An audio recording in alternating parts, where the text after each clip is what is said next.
இலக்கிய சீரியலில் நாளைக்கு எபிசோடில் என்னென்ன மாதிரியான அட்டகாசமான மற்றும் சுவாரஸ்யமான விஷயங்கள்லாம் நடக்க போகுது அப்படின்றத பற்றி தான் நாம் இப்போது அடுத்த வீடியோவில் பார்க்க போகிறோங்க.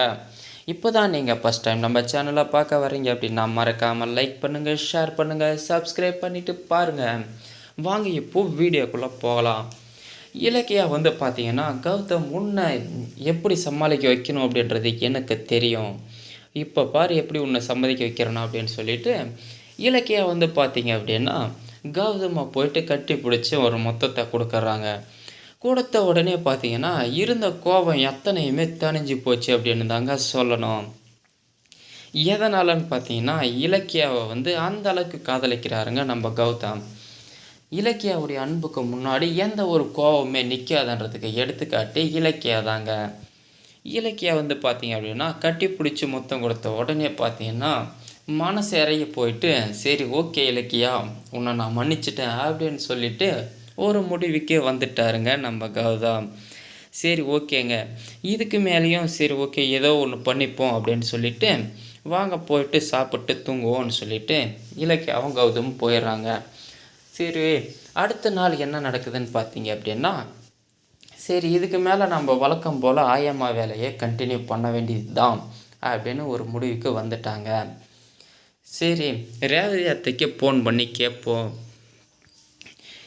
ஸ்கூலில் நான் ரிசைன் பண்ணிட்டு வந்துட்டேன் இல்லைங்களா, இப்போ வீட்டில் எல்லா பிரச்சனையும் தீர்ந்துருச்சு, அதெல்லாமே சால்வ் பண்ணி முடிச்சாச்சு அத்தை.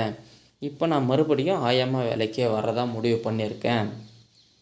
நீங்கள் தான் மறுபடியும் பிரின்ஸிபால்கிட்ட பேசி எனக்கு அந்த வேலையை வாங்கி தரணும் அப்படின்னு சொல்லிட்டு இலக்கியா ரேவதி கிட்டே கேட்குறாங்க. ரொம்ப சந்தோஷம் இலக்கியா, பிரச்சனைலாம் எதுவும் பெருசாக போகலை இல்லையா, ஸ்மூத்தாக முடிஞ்ச வரைக்கும் எனக்கு ரொம்ப சந்தோஷம். நீயும் எப்படியோ கௌதம் விட்டு விலகி போயிடுவோன்னு நினச்சேன், எப்படியோ நீ வந்ததுனால எனக்கும் பயங்கரமான சந்தோஷம்தான். எந்த வேலையாக இருந்தால் என்ன இருக்குது, வா நான் போயிட்டு பேசி உனக்கு அந்த வேலையை வாங்கித்தரேன் அப்படின்னு சொல்லிட்டு ரேவதியும் சொல்கிறாங்க.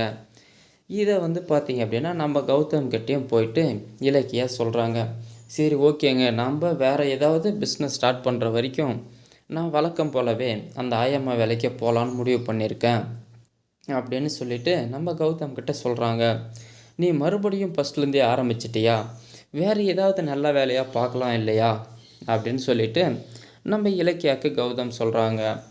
நம்ம வேறு வேலை கிடைக்கிற வரைக்கும் ஸ்கூல்லேயும் சொல்லியிருக்காங்க, அடுத்த மாதம் 27ஆம் இருந்து அந்த டீச்சர் வேலைக்கே ஜாயின் பண்ணிக்கலாம் அப்படின்னு சொல்லியிருக்காங்க. அது வரைக்குமாவது இந்த வேலையை நான் செய்கிறேன் அப்படின்னு சொல்லிட்டு இலக்கியா சொல்கிறாங்க. இதுக்கப்புறம் என்ன மாதிரியான விஷயங்கள் நடக்க போகுதுன்றது அடுத்த